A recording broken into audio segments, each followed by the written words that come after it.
Bonjour à tous, merci de me rejoindre, aujourd'hui, pour, ce web café.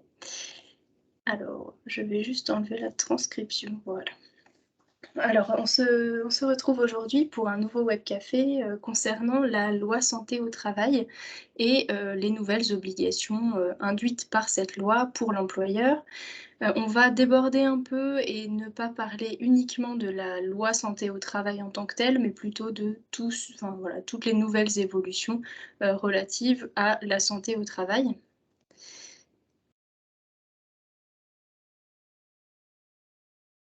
J'ai un petit souci de PowerPoint, désolée, voilà. Alors, ces dernières années, effectivement, le travail est accusé d'être à l'origine de l'apparition de plusieurs maux chez les salariés. C'est-à-dire que, voilà, on assiste à une hausse des accidents du travail et des maladies professionnelles. Le législateur se saisit donc de la question pour, essayer de rechercher des solutions et préserver la santé, la sécurité des travailleurs en les exposant le moins possible à des agents de pénibilité physique et mentale dans le cadre de leur emploi. C'est pour ça qu'on a, plusieurs lois, hein, qui sont intervenues, notamment la loi santé du 2 août 2021 qui est applicable depuis le 31 mars 2022. Donc ça fait, voilà, 1 mois et demi qu'elle est entrée en application. Elle vient ajouter des obligations, notamment en ce qui concerne, la prise en compte de la prévention des risques dans l'entreprise, et aussi, au suivi, médical des salariés par, la médecine du travail. Donc au cabinet, on rencontre effectivement, quelques questionnements liés, à l'application de cette loi, notamment, relative au document unique d'évaluation des risques professionnels, le DUERP, mais aussi à la mise à jour, des décisions unilatérales de mutuelles ou à l'organisation, de l'entretien médical de mi-carrière et voilà, toutes ces choses-là. C'est pour ça que ce webinaire aujourd'hui a pour but de vous présenter en fait les différentes évolutions en matière de santé au travail. Non pas pour vous fournir voilà, une connaissance exhaustive, de cette, matière. Bien sûr que c'est pas possible, hein, de faire ça en 20 minutes, mais au moins de vous donner les clés pour appréhender au mieux ces nouveaux impératifs et que vous ayez les réflexes, de contacter votre cabinet comptable ou juridique, pour pouvoir, vous aider, à naviguer un peu, dans toutes ces nouvelles obligations. Donc on verra par exemple, quand est-ce qu'il est nécessaire de mettre à jour l'acte mettant en place la complémentaire santé d'entreprise, qu'est-ce qu'un DURP et qu'est-ce qu'il doit contenir et comment le mettre en place, quels sont les salariés concernés par les entretiens médicaux de mi-carrière ou encore quelles sont vos obligations au titre du rendez-vous de liaison. Je vous propose d'organiser mon propos en 5 points. Donc, en premier lieu, on verra qu'il y a une nouvelle définition du harcèlement sexuel par cette loi santé de 2021. Le harcèlement sexuel est prohibé tant en droit pénal qu'en droit social, en droit du travail, et donc c'est l'article L 1153-1 du Code du travail qui définit ce qu'il faut entendre par le harcèlement sexuel. Cette définition a été remodelée par la loi, santé de 2021, et pour être étendue. C'est-à-dire qu'avant, vous le voyez à l'écran, le harcèlement sexuel était constitué par des propos ou comportements à connotation sexuelle uniquement et depuis le 1er avril, on est sur une définition qui prévoit à la fois les propos et comportements à connotation sexuelle, mais aussi sexiste. Donc c'est un élargissement de cette définition et puis vous voyez aussi, j'ai, mentionné ce qui a évolué du coup en gras. Vous voyez que le harcèlement sexuel est également constitué lorsqu'il n'est pas répété par une seule personne, mais qu'il vient de plusieurs personnes, qu'elles se soient ou non concertées dans l'application de ces faits de harcèlement. Voilà, donc c'est vraiment alors on va me dire: «Oui, d'accord, la définition change, mais concrètement, qu'est-ce que ça signifie pour vous?» Pourquoi c'est si important? Parce qu'on peut se dire que c'est que de la technicité juridique. Oui, ça l'est, mais c'est surtout, important pour vous parce que c'est une définition qui est beaucoup plus large qu'auparavant. Qui dit définition plus large, dit plus de comportements potentiellement concernés par cette loi, d'où l'intérêt d'y prêter attention. On soulignera aussi qu'il n'y a pas de caractère intentionnel dans la définition, c'est-à-dire que le harcèlement sexuel peut être constitué alors même que le ou les auteurs, de harcèlement sexuel, n'ont pas la volonté, hein, de perpétrer ce harcèlement sexuel ou n'ont pas conscience de le faire. C'est aussi important ce changement de définition parce que, dans le règlement intérieur et dans l'affichage obligatoire, il y a, normalement, reproduit, hein, cet article L 1153-1 du code du travail qu'il faut impérativement mettre à jour, pour être carré, quoi. Voilà, et aussi, l'employeur, a une obligation générale d'assurer la santé et la sécurité de ses salariés et ce changement de définition s'inscrit parfaitement dans cette lignée, dans la mesure où, il faut, entreprendre, des actions de prévention des risques, notamment par l'organisation de formations, auprès de vos salariés pour que, ces salariés sachent, ce qu'est le harcèlement sexuel, qu'est-ce que recouvre cette définition du harcèlement sexuel et puissent agir avec leurs subordonnés ou leurs collègues de manière correcte pour ne pas avoir, de contentieux sur ce point, et bien, répondre à votre obligation d'assurer la santé et la sécurité de vos salariés. C'est également important, ce changement de définition, parce que, vous savez que maintenant, quand on licencie un salarié, le risque est prévisible, le risque de contentieux, puisque, un barème, d'indemnisation, appelé le barème Macron, vient encadrer les, indemnisations auxquelles peuvent prétendre les salariés dont le licenciement est jugé abusif, par un conseil de prud'homme. En fonction de l'année d'ancienneté, leurs années d'ancienneté dans votre entreprise, le salarié pourra prétendre à tant et tant de mois de salaire. La seule manière de ne pas entrer dans ce barème Macron, c'est, d'attaquer sur un autre plan et ne pas dire que le licenciement est abusif, mais dire que le licenciement est nul. Comme ça, le barème Macron ne s'applique pas et l'indemnisation est déplafonnée. Et les avocats des salariés peuvent demander du coup des sommes beaucoup plus importantes. C'est d'autant plus important que le barème Macron a été validé par la Cour de cassation la semaine dernière par des arrêts du 11 mai 2022. Et donc, il n'est pas, enfin pour moi, il est très prévisible de pouvoir, envisager des salariés qui attaquent, sur cette notion de harcèlement, sexuel ou de comportement à connotation sexiste pour obtenir une indemnisation un peu plus conséquente que celle à laquelle ils auraient pu prétendre simplement avec le barème Macron. Donc voilà, juste pour avoir pour que vous puissiez adapter un peu vos comportements ou éventuellement les formations de vos salariés. Voilà pour ce qui est de la définition du harcèlement sexuel. Maintenant, qu'en est-il du suivi de la santé des travailleurs? Alors, la loi santé, vient imposer une nouvelle visite médicale qui s'intitule visite médicale de mi-carrière. Donc elle est, organisée auprès de la médecine du travail et pour tous les salariés à 45 ans ou alors un autre âge qui sera fixé par la convention collective dont vous dépendez. Elle peut être organisée lors d'une visite médicale de suivi, c'est-à-dire que vos salariés, en fonction de leur poste et de leur état de santé, sont suivis, régulièrement, tous les 2 ou 3 ans, par le médecin du travail et là, en fait, cette visite médicale de mi-carrière, si elle tombe dans les 2 ans qui précèdent le 45e anniversaire ou le 45e anniversaire du salarié, elle peut être organisée simultanément, ce qui évite, de prendre plusieurs rendez-vous, auprès de la médecine du travail. C'est une visite qui est obligatoire et dont l'objectif est de renforcer la prévention de la santé au travail, en tenant compte de l'âge et de l'état de santé du salarié.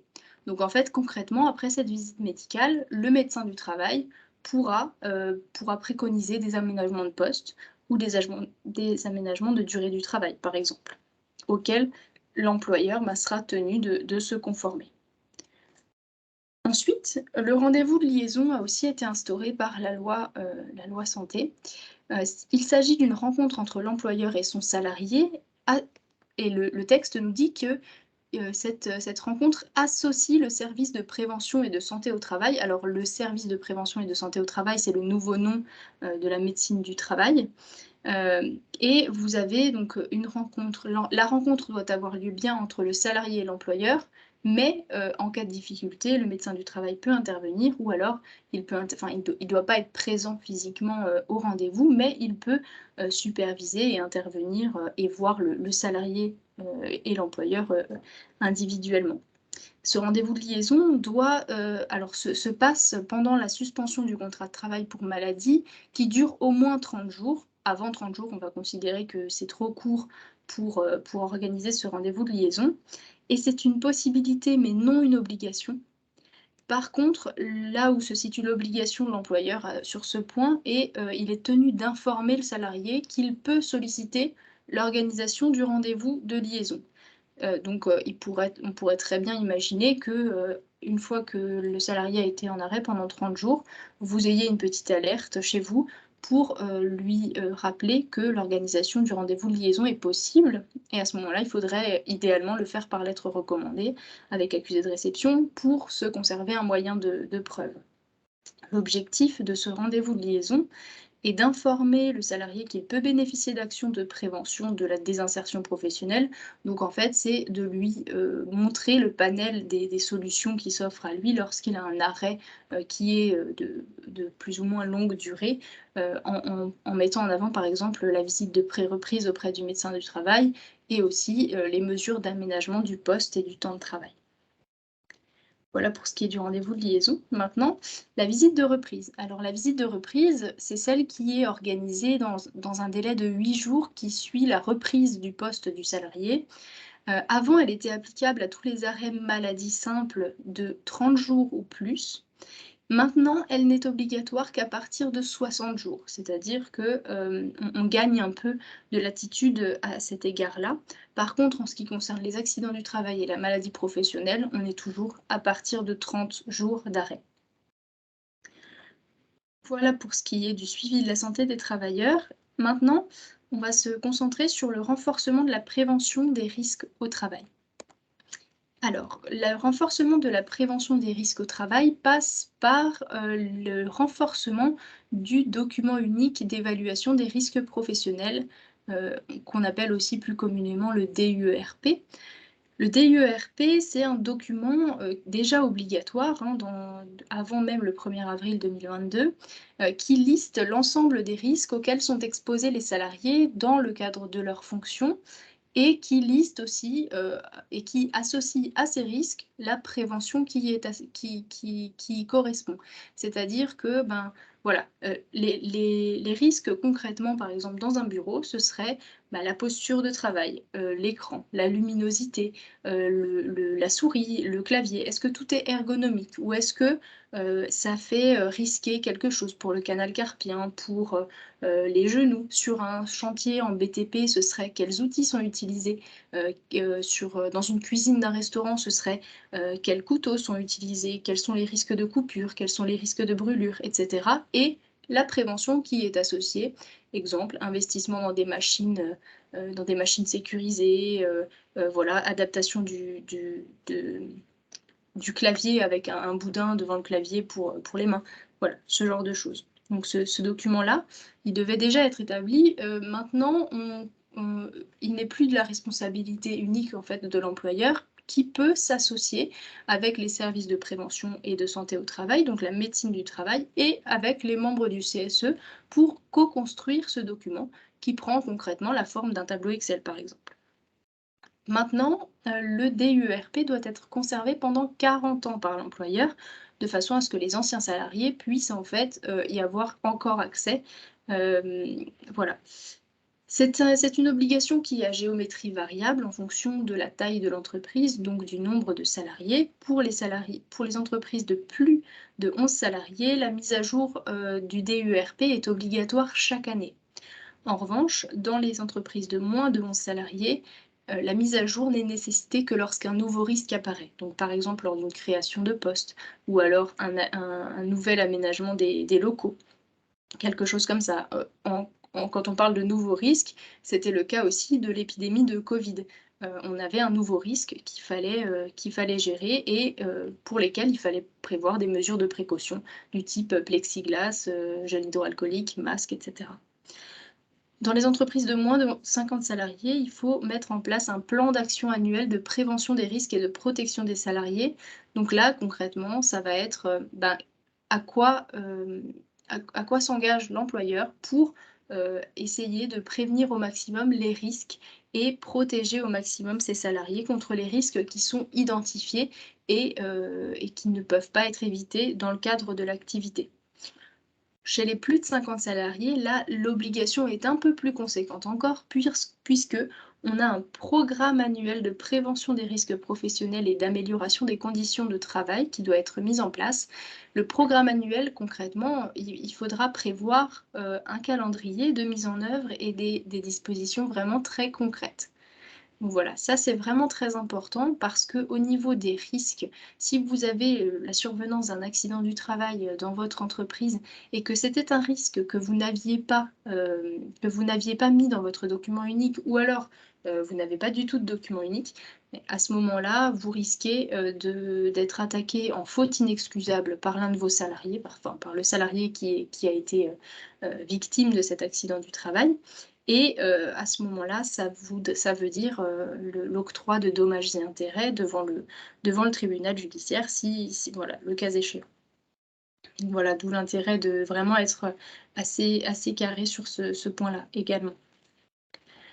Ensuite, il y a un passeport de prévention, donc le passeport de prévention, c'est aussi une création, toute nouvelle, c'est en fait un document qui contient tous les diplômes, les certificats, attestations de formation qu'un salarié a obtenus en matière de santé et sécurité durant sa carrière.